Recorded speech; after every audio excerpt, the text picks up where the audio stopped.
What's cracking? Brian Tong here, and welcome to the Apple Byte for everything inside the world of Apple. Now, I'm on a little break right now, but through the magic of video production, we're putting together a show, so we have a little bit of news, your emails, and an iPhone case giveaway. But let's start off with a story, and you maybe heard of it. There's this upcoming indie film titled Jobs about Steve Jobs, and the actor playing SJ will be Ashton Kutcher, who also happens to look like NBA sharpshooter Kyle Korver, which adds nothing to this story. Now, you may love or hate that idea, but if Ashton is Steve Jobs, who would the Apple Byte cast for the other characters in the movie? So let's start this off. What about his arch nemesis and rival Bill Gates? Now, if we're talking to young Bill Gates, this one is easy. Topher Grace from That 70s Show fame.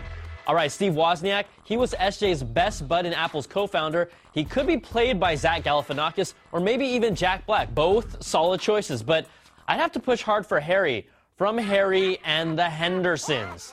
All right, what about John Scully, the man who Jobs brought in from Pepsi to lead the company and the man who eventually kicked Steve out of Apple?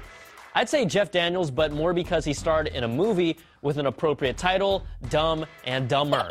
All right, John Ruby Rubenstein, who led Apple as their senior VP of hardware during their turnaround and tried to turn things around for HP, he could be played by Mortal Kombat creator Ed Boon. See the resemblance there. And what about his wife, Lauren? Well, let's just sign up Kim Basinger right now. Or you could just say screw trying to find a real actress and sign up supermodel Kate Upton. I just wet myself. And finally, Phil Schiller, Senior VP of Worldwide Marketing and active in Apple product launches. Again, come on, let's go back to Harry for this one. I'm telling you, there's a serious resemblance. Now we're going to turn this back to you, the Apple Biters. Who would you cast in the movie? We'd love to hear what you say. Send us emails at theapplebyte@cnet.com. And since we're talking about emails, let's get to a few from you, the Apple Biters themselves. Now, Yankee Green writes in and asks, Yo, I love your show and watch it every week, but when is the new Touch coming out? Yankee, it's pretty much an established pattern now, and Apple tends to refresh their music line around the end of August to early September time period, but it might be earlier if they push the next iPhone to a fall release, so look for that. Eugene writes in with, I'm thinking of buying a MacBook for school. Should I buy now or wait? In other words, when's the best time to buy one? Thanks. Huge, we've told you before, wait for around the June-July time period when the new laptops with Ivy Bridge are expected to come out before the back-to-school season. Do not buy one now. Red Gemini PA says, Hey Brian, I'm curious what a laptop is. You seem to use that word every time laptop should be used. You're supposed to be a tech geek. Even mere mortals know it's laptop, not laptop.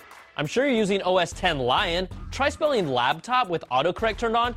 It'll be replaced with laptop every time.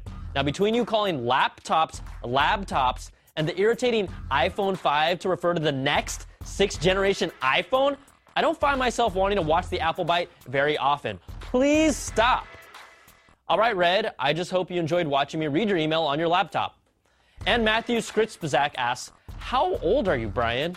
Matthew, if you want me to be honest, I'm 65. It's Asian genetics, and my is real smooth.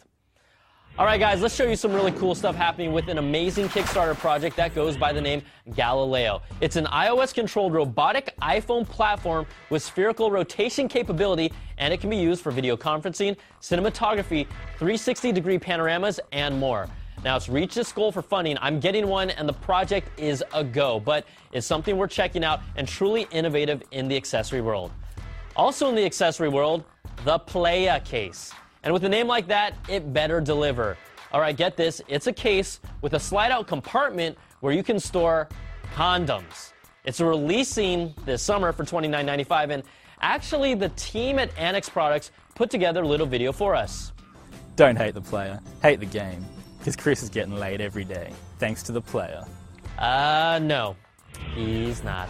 All right, let's make sure you, the Apple Biters, are using protection with a case giveaway from our friends at True Protection and these awesome cases from North Shore Oahu artist Heather Brown.